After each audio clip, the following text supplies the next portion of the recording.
My top 10 non-playable character list of Stellar Blade. The best NPCs in the game, and how they affect Eve. Let's go. Number 10. Kasim. Standing inquisitively, his hand held at his chin for most of his dialogue, the rotund stylist of Zion, owner of Gwen's hair salon, starts off my list. As is the case with almost all male NPCs in Stellar Blade, most of his face is obscured by machinery, so much of what we have to judge Kasim by is his dialogue.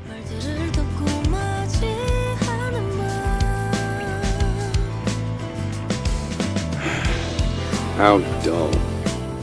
In addition to his surprising opening one-liner, he elicits one of the funniest moments in the game involving Eve and Adam via the drone.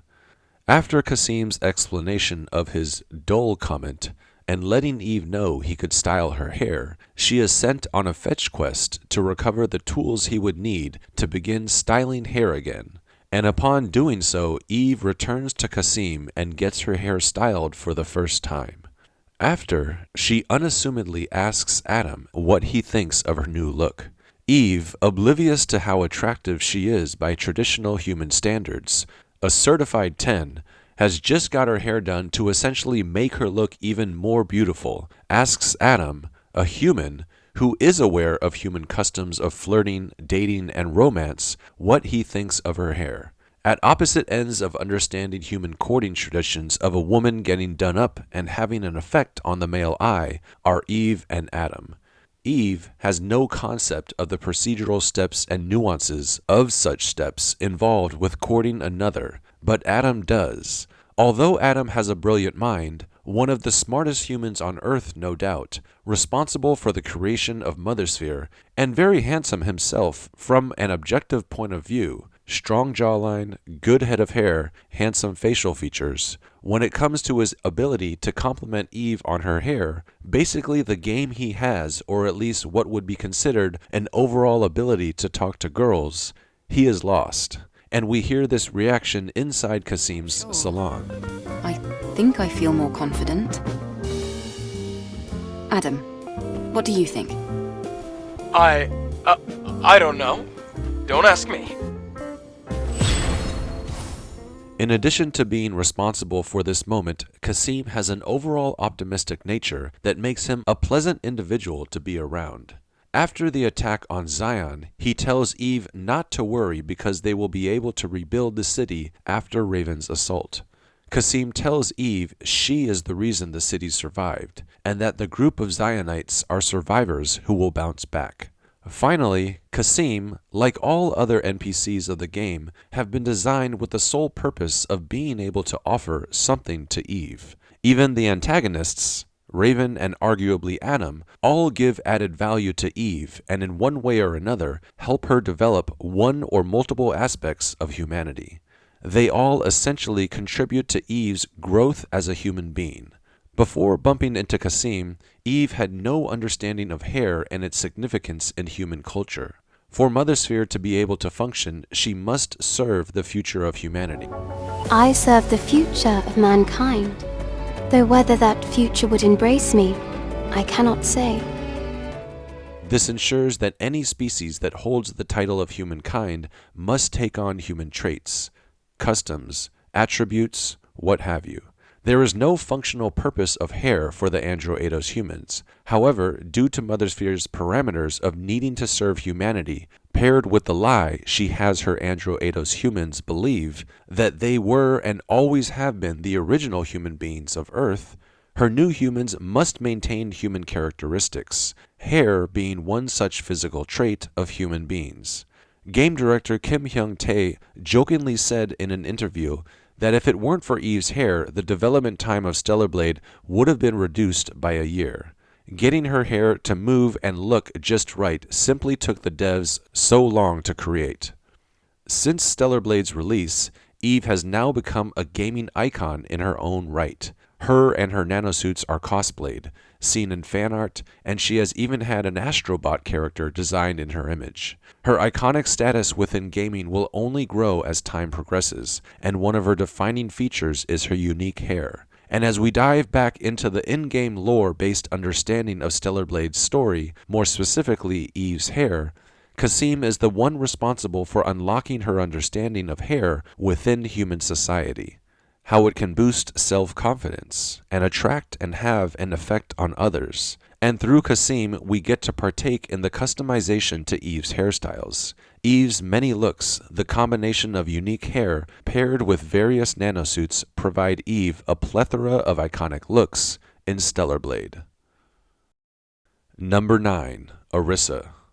The maid-type model Orisa is low on the list because she is an early service model type android and not truly sentient. However, her design alone is S-tier. Her entrance with the black stiletto leather heels, trimmed with the neon red on the sole, gives off instant gothic Matrix vibes. The pan-up reveals a techno-goth laced suit with red stitching and a midsection girdle. The white ruffled neck and arm cuffs with the matching ruffled maid's hat ties the look together, yet also reinforces to us that the Orisa maid-type models were made with one purpose in mind: to serve humans. The robotic features on Orisa, as well as her pre-coded verbal expressions, reveal her as an early type of android. Orisa exists simply to be of service. But besides Orisa's function to guide us up through the guest suite, Orisa's purpose as a character is to present Eve with the question and realization that all life, even in this form, matters. Orisa gives us a glimpse into one negative aspect of humanity: how humans use other humans for servitude.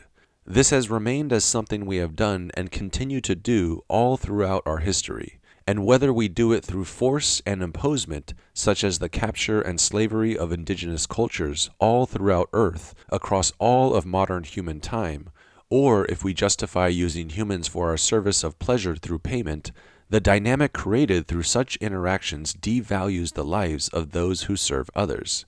From the most extreme example of human slavery and victims of human trafficking, up to the more socially accepted forms of servitude, such as a maid or even a personal home cook, mistreatment of the individuals who provide service to others is commonplace. Whether mistreatment is something that occurs in the more extreme examples, or through rude comments and mistreatment of those in the service industry, such dehumanizing actions result in a feeling of being less than.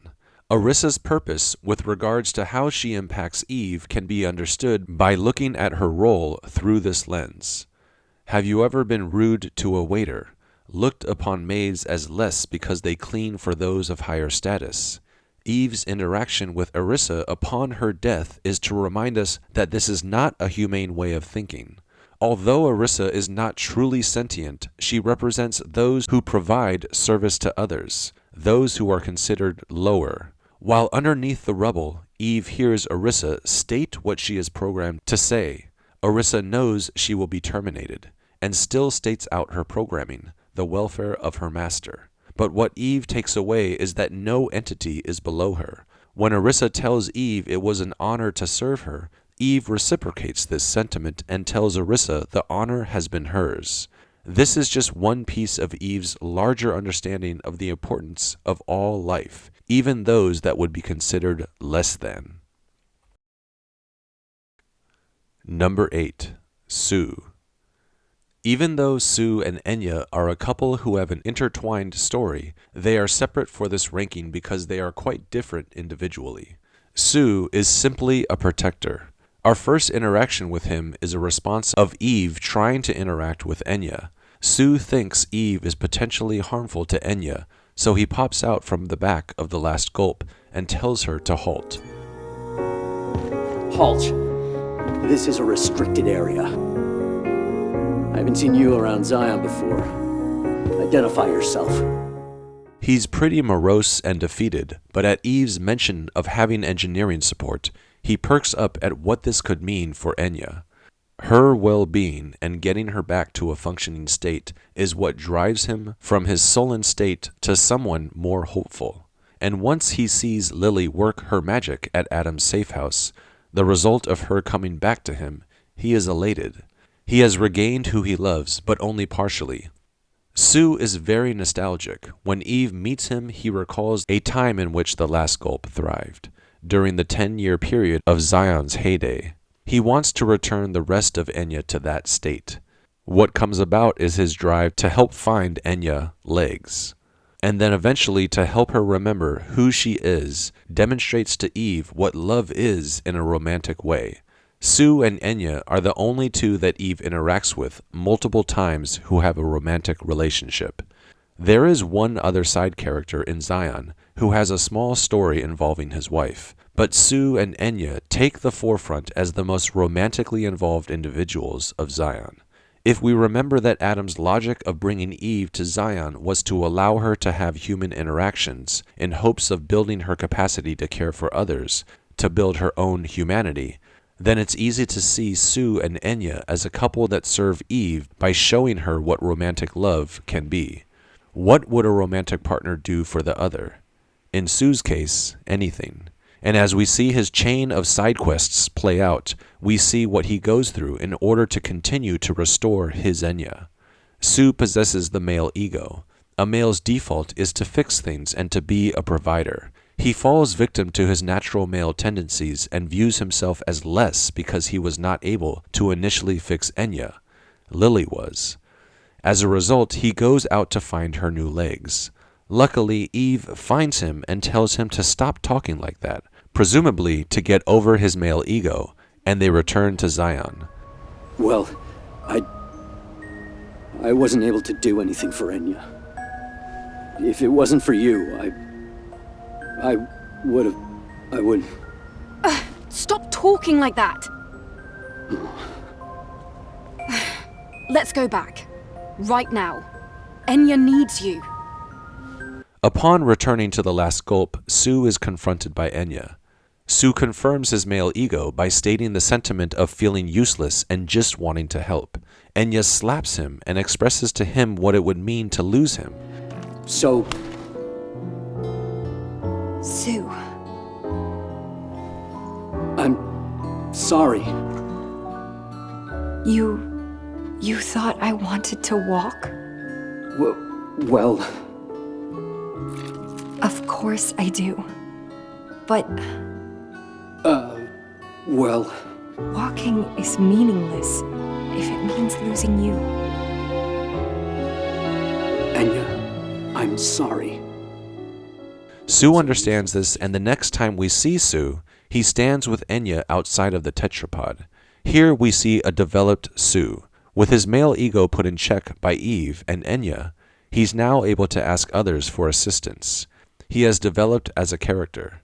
Sue no longer feels that he needs to do things alone, to be the only one to help Enya. He turns to Eve and requests her help with the last part of his and Enya's intertwined side quest, with helping Enya finally restore her lost memories by tracking down and talking with Digger.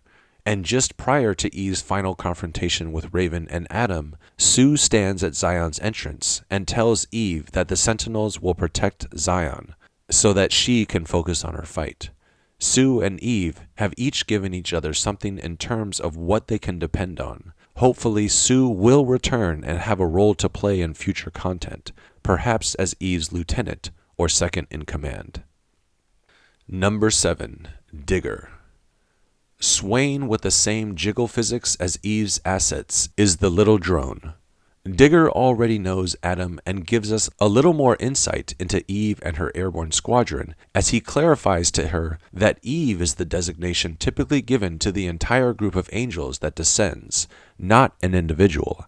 Digger says that angels are members of the Eve airborne squadron. Angel, that's the unofficial name for members of the Eve Airborne Squad. We could go down a deep rabbit hole with what Eve means. Eve Defense Force is written on some of both Eve and Raven's nanosuits, and as more and more time goes by, I've come to understand that the Eve Defense Force is most likely a branch of Mother Sphere's military.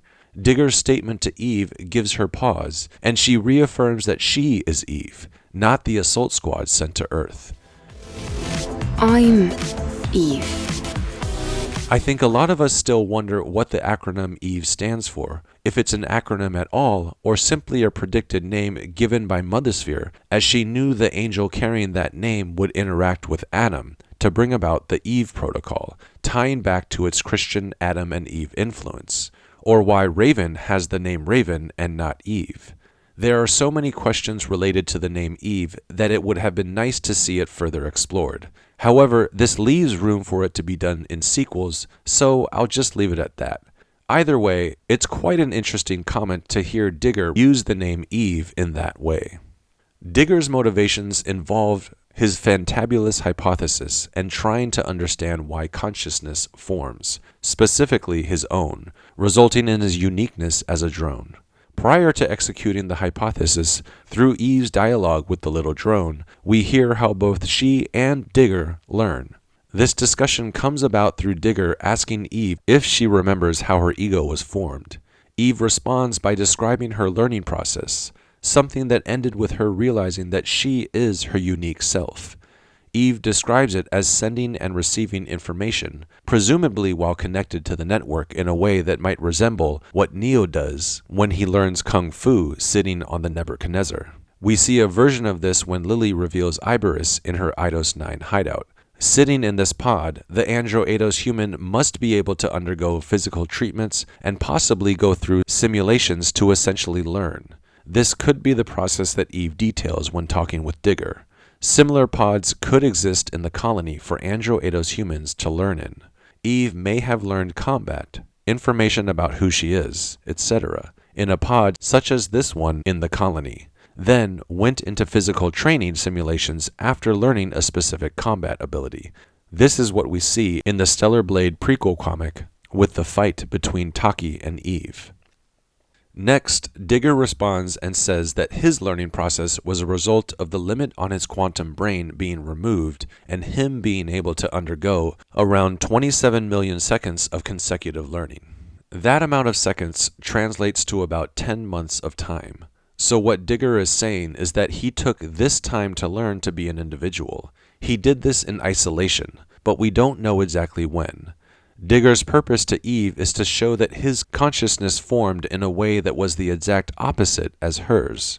Eve's formation of her unique self, her ego, was much shorter and developed thanks to the interactions she had with her comrades, Taki and the others on the colony, and continues to have as a result of interacting with those in Zion. It's true she did go through a learning process, most likely in a pod, but she does have human interactions with her squad mates and those in Zion. Digger seeks to understand ego formation and if there is a uniqueness to how his was formed. Through executing his fantabulous hypothesis, he believes he will get an answer from Mothersphere regarding how individuality, consciousness, comes about. With an answer from Mothersphere, he hopes he will be able to answer the question, or at least understand if he is human or not. However, after his failed connection with the network in order to pose the question of consciousness to Mothersphere, both Adam and Eve suggest that knowing such an answer won't actually help him determine his own humanity. And here is where we see the importance of Digger with regards to Eve's own humanity. Eve suggests he come to Zion in order to observe the humans there, just like she has done. Physically, Eve is the pinnacle of what humanity can be, all while retaining the traditional human form. She looks human, and after learning ways of traditional human interactions and customs through her interactions with the citizens of Zion, she ultimately makes the decision that dictates the future of humanity moving forward. But Digger's existence in the game suggests that any form can be human. In fact, our physical human form is not the driving factor that makes us so. It is only one piece to the argument, a minor piece of the argument, because Eve and Digger have such opposite physical forms but both develop humanity in parallel. The argument that any form, regardless of what its composition is in direct conflict with Adam's defining arguments regarding his view on human/Naytiba DNA. Part of Digger's existence in the game is to put forth the notion that one doesn't have to look like a human to be considered one. In Eve's case, she is by traditional human standards physically a beautiful-looking human. Digger presents a physical presentation of someone that could not further be considered human or human-looking. Digger is a tiny drone, something that upon first glance would be considered robotic and machine-like. But the argument here is that regardless of Digger's physical form and where his humanity came from, it is the continued human interactions in Zion that he will have in the future which allows him to continue to drive his development. As Digger decides to migrate to and eventually live in Zion, this little guy proves one could be considered human regardless of how they were created or what they look like. Number 6. Man. When it comes to coolness, no one imbues this more than Orko's bodyguard. With dreadlocks, a hexagonal heads-up display, red samurai mask with matching armor, and strapped to the brim with multiple guns and swords, one of which is a red laser katana, all tied together with a deep metallic voice. As head of the Sentinels, he's had to get his hands dirty doing Orko's bidding. It's suggested that either he or one of the royal guards, Rael, Kiel, or Shael, have done some terrible deeds in order to maintain peace and order in Zion. One such act being the killing of individuals that revolt against or flee Zion. Take the dead individuals who are found inside Warehouse 77 in the flooded section of 807. These are a handful of ex-Zion citizens, more specifically, people who freed themselves from the imprisonment of the Cradle. We are never given clarity on what the Cradle's full purpose is. My thoughts are that the Cradle is partially what Orko states it is, in that it is a way for citizens to enter into a hibernation mode in order to supply Zion with energy from their body cell. But I do believe that those going into the Cradle are not aware of what eventually happens to their body frames. I do believe the other intention of getting some body frames inside the Cradle is to be a source of body frames for Adam to experiment on. Before he unlocked his understanding of how fusion can work with an angel's body frame, he most likely experimented on body frames one after the next, and in order to do so, he needed a source of them. Through his friendship with Orko, he made this arrangement. The escapees who are found dead in Warehouse 77 fled here, but to cover this up, Orko sent either Man or one of the royal guards after them. The memory sticks of some of the individuals state a she is chasing after them, so it makes me think it is one of the royal guards. However, Lily states the killing blows are the result of a polymer plasma cutter, a weapon that can be seen wielded by both Man and all of the royal guards.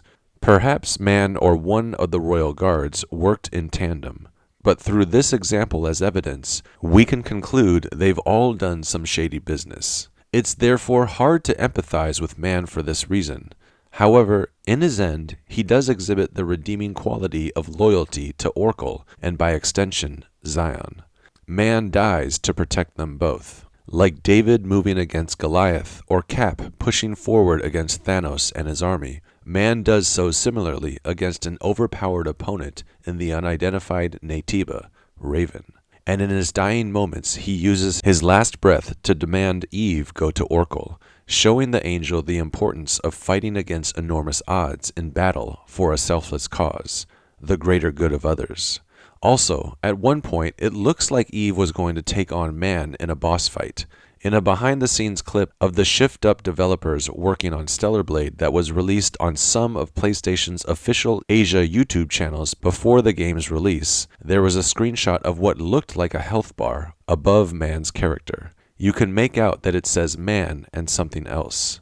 He was going to be a boss fight at some point during the development cycle of the game, but it was scrapped. This would have been a great experience. I'm guessing this battle was some type of test that Eve had to go through, similar to her battles with the royal guards Quiel and Shael.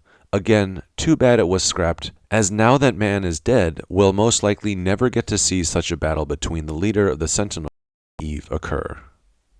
Number 5. Orko. Man and Orko both exhibit a form of self-sacrifice, with Orko's serving to both move the plot forward by bringing forth the Master Core, but also to reveal to Eve more about her enemy, the Naytiba, specifically how an Alpha Naytiba can be redeemed. In his last living moment, he thanks the angel for giving his life purpose. We lost it. Out in space. I see. Thank you. Thank you for giving my life purpose.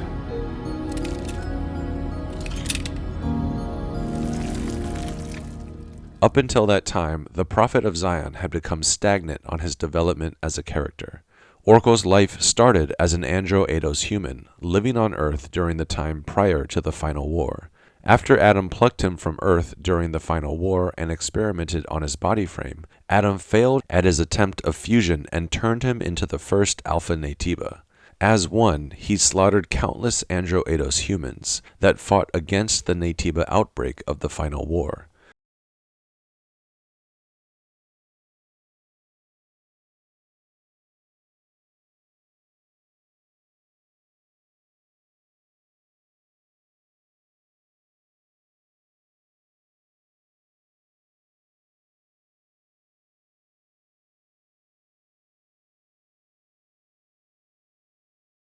This negative development, that of a killer of countless humans, ceased once the colony extinction occurred.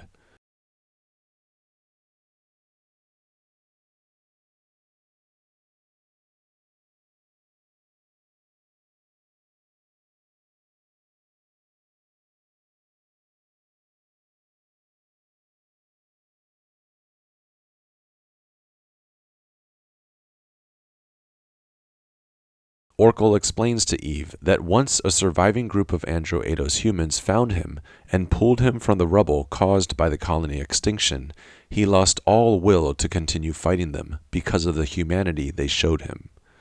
The humans he slaughtered as an Alpha Naytiba had rescued him. They had saved their enemy, and due to this, Orko put away the power of the Alpha Core and became a founding member of Zion, and then eventually their Oracle. As the Prophet of Zion, and through his friendship and connections with Adam, he was able to help guide the citizens of Zion through their 10-year period of prosperity up until the moment Eve arrived. Orko and Adam have most likely gone through multiple attempts at influencing an angel, picked out from each wave that comes to Earth.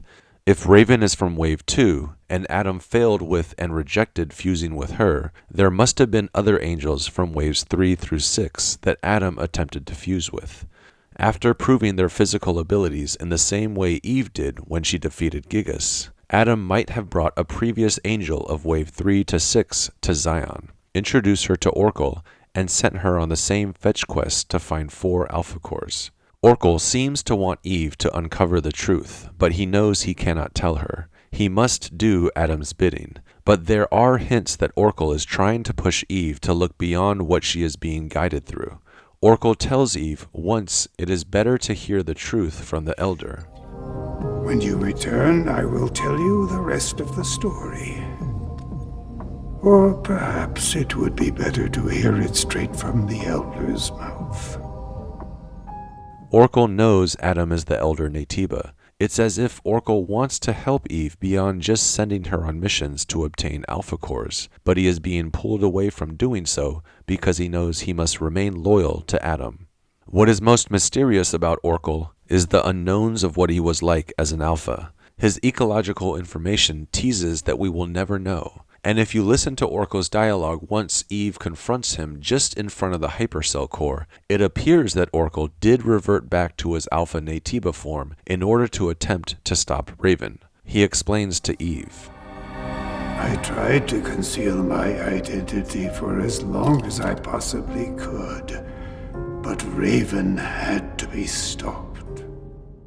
In order to help try and save Zion, once Raven came into the presence chamber, Orko went Alpha Naytiba mode to try and stop her. I don't think what transpired was simply a matter of Orko crawling away, while Man fought Raven.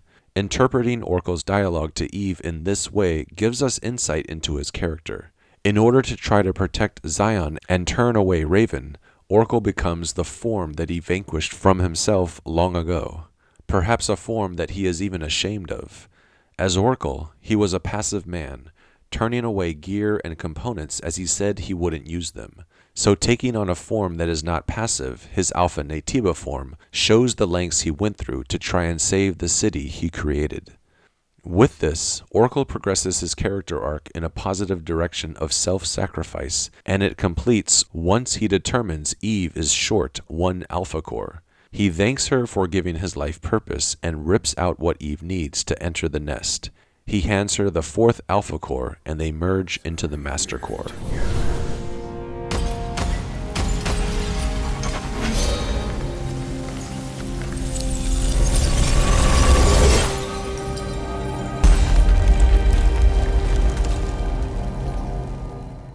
Number 4.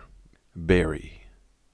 Zion's Master Chef does not have as deep of a belief, or as something as rich to teach Eve as self-sacrifice and finding ultimate purpose as our last 2 entries in this list do. His reason for existing is to show Eve the inverse of true purpose. More specifically, that the food and wine he prepares does not need a reason to be appreciated. As an andro-eidos, Eve does not need to eat or drink for sustenance or energy. An andro-eidos body cell provides a body frame with near limitless energy. Body cells do eventually deplete. They can be repaired and essentially charged up again with the right resources. The description of the lingering potion describes how to use such a resource. The andro-eidos human still needs to drink what is inside the potion. Eve describes this to Barry as a liquid paste. I'm not sure I follow you. This isn't just some liquid or paste from a tube. It's a corpse.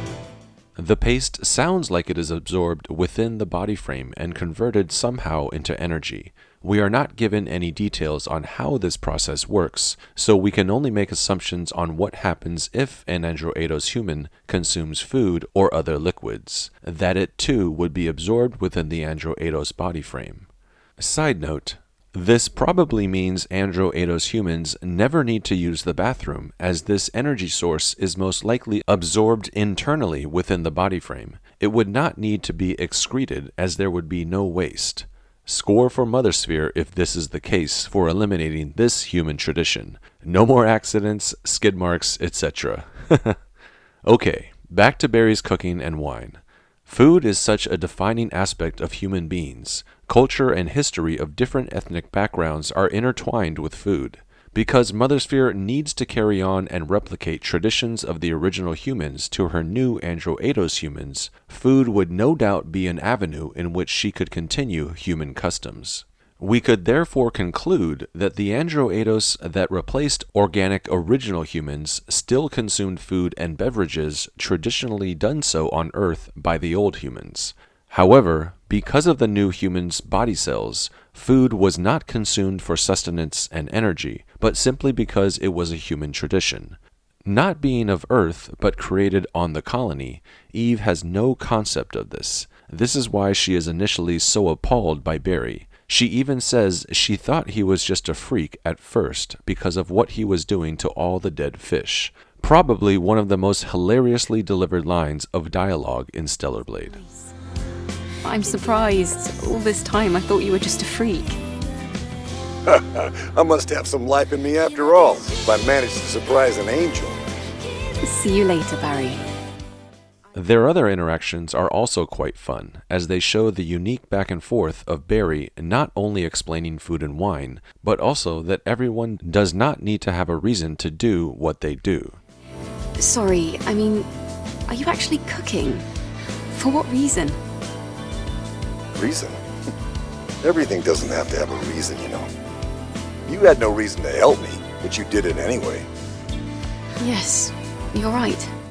He even shows Eve the complete other end of the spectrum of consuming only what is necessary, overindulgence. He secretly overindulges when, quote-unquote, tasting the wine Eve gets for him. He consumes the 3 bottles of wine Eve gives to him, but awkwardly tries to hide this from her. After Eve gets the grapes from the cave offshoot from the wasteland, Barry eventually comes clean about drinking the wine, and we get the funny conclusion of his side quest in which he attempts to make his own wine. Can andro-eidos humans get drunk? Did Barry get a buzz after drinking the 3 bottles of wine? Can we get a moment in future Stellar Blade content, DLC or a sequel, where Eve herself lets her stoic guard down a bit and enjoys a glass of wine with Barry? Hopefully so. Number 3, Enya. Breaking into the top 3 now, holding the bronze medal, is Sue's better half. The reason she is so much higher on this list than Sue is because 1. The wealth of information about the past world we learn from completing her side quests, and 2. Her final cutscene, her resonating beyond fate throughout Zion. Madama Machine was the name of her opera performance she starred in before the final war. Once Eve descends the opera house in the Great Desert, we come across several artifacts of the past. We hear Enya being interviewed, which reveals much about her specific past. She states how the script of the performance spoke to her, how Enya was the star of the performance, etc. But the recordings also give insight into the greater society that existed when the new humans reigned on Earth. We learn there was still social media, there was an Eidos opera company, and that Enya performed as a karakuri. Karakuris most likely were Mother Sphere's interpretation of real-world geishas. The word karakuri in Japanese means puppet, but taking into consideration where we battle the karakuri Natiba, their existence in the Prestige Lounge tells us they were there to serve elite members of the new human society, similar to how geisha sang and danced performances of traditional Japanese culture. The Karakuri elite Natiba we battle in the Prestige Lounge is a relic of the new human society, and the song Beyond Fate was something Enya sang while performing as a Karakuri in the play. Eve's exploration in the opera house concludes with Adam and Eve corresponding that Enya is the one who is being described in the performance Madama Machine, through all of the artifacts Eve comes across. With this information, Enya's side quest can finally be concluded, and when Eve returns to the last gulp, she shares this information with Enya and reveals to her the name of the song she had been eternally singing. It might just be speculation, but I think it's safe to assume Digger is right. I also found out the title of your song. I'm listening.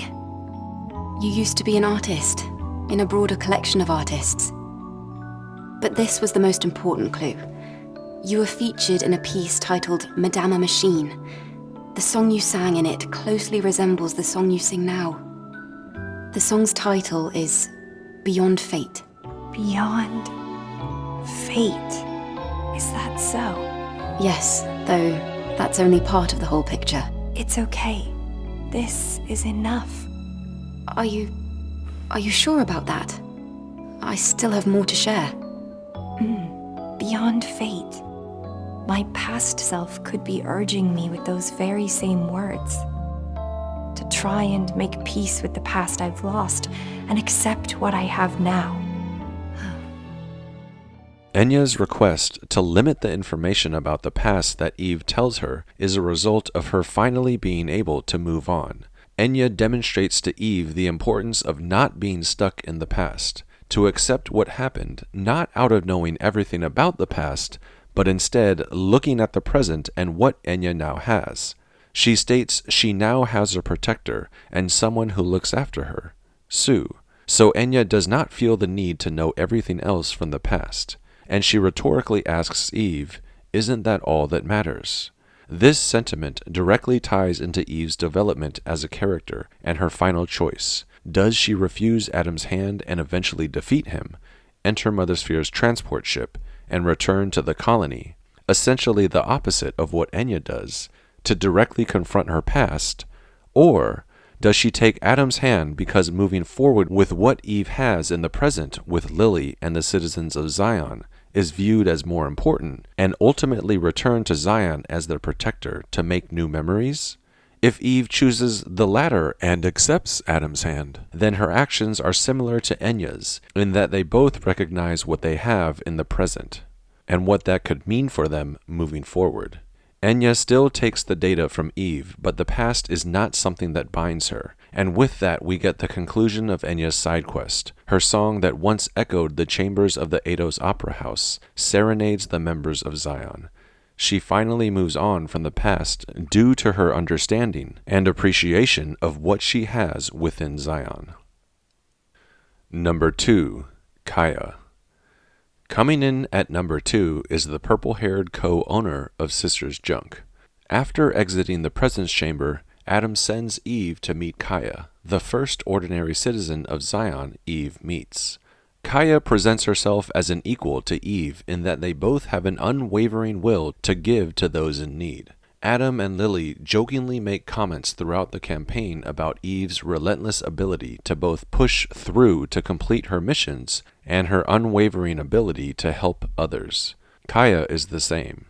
She only wants to assist the angel when she first arrives at her shop. Kaya is a helper, a giver, and so when Eve reciprocates this, Kaya is thrown off at first, but then relinquishes more and more requests to Eve until she ultimately tells her about her sister Kara.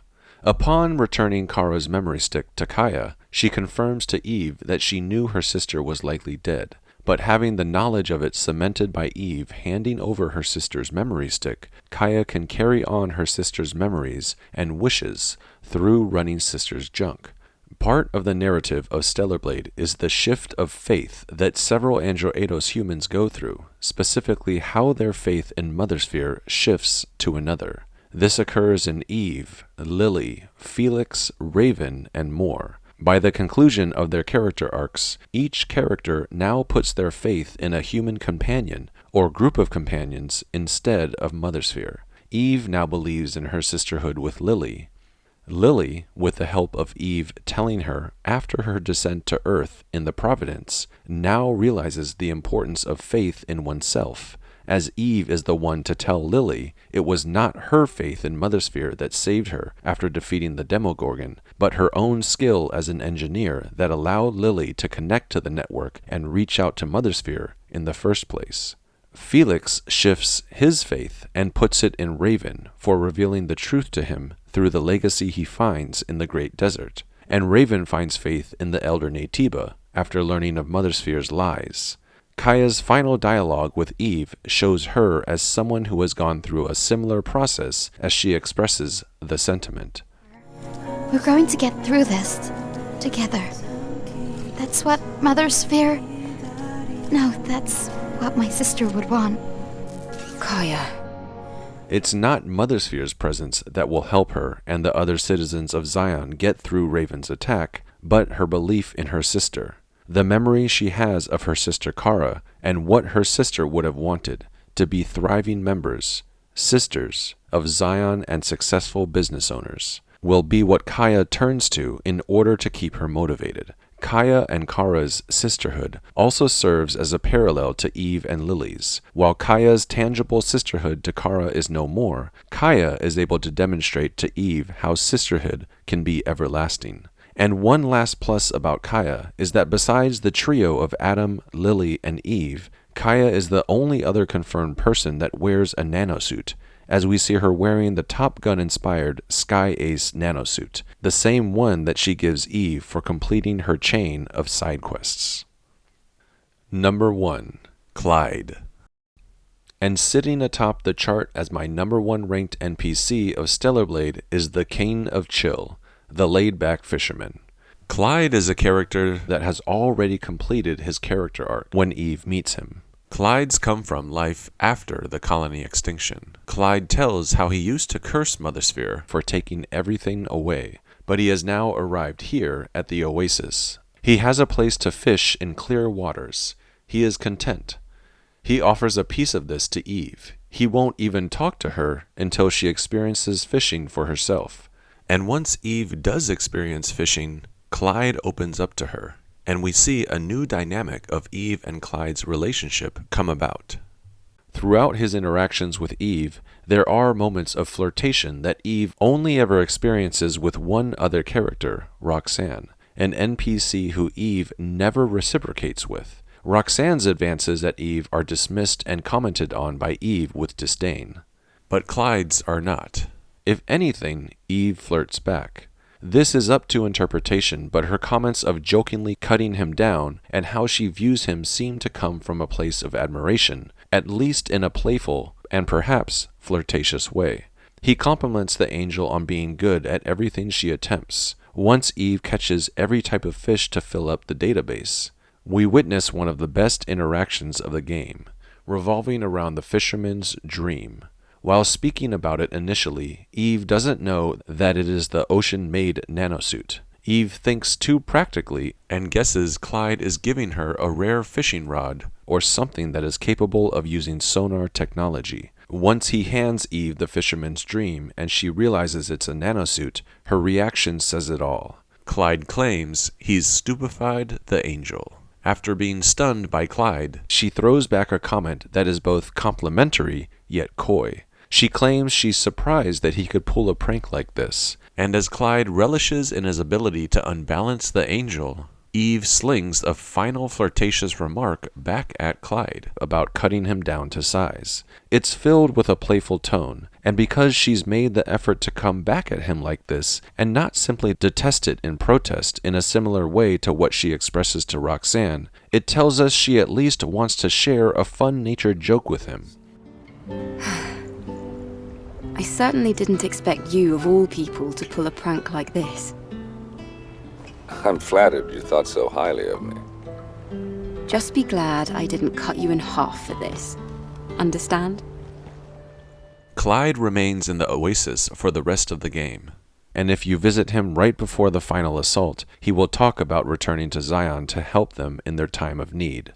This gives Clyde some added points as it shows even in a state of content, he knows the importance of helping others and sees value in returning to help Zion. Finally, Clyde stands out amongst the NPCs of Stellar Blade as having one of the coolest designs, as his head resembles both a praying mantis and a hammerhead shark. The only other humanoid hammerhead in the pop culture zeitgeist that I can remember is the one from Davy Jones's crew. Clyde rocks such a cool character design that helps cement him as my #1 NPC in Stellar Blade.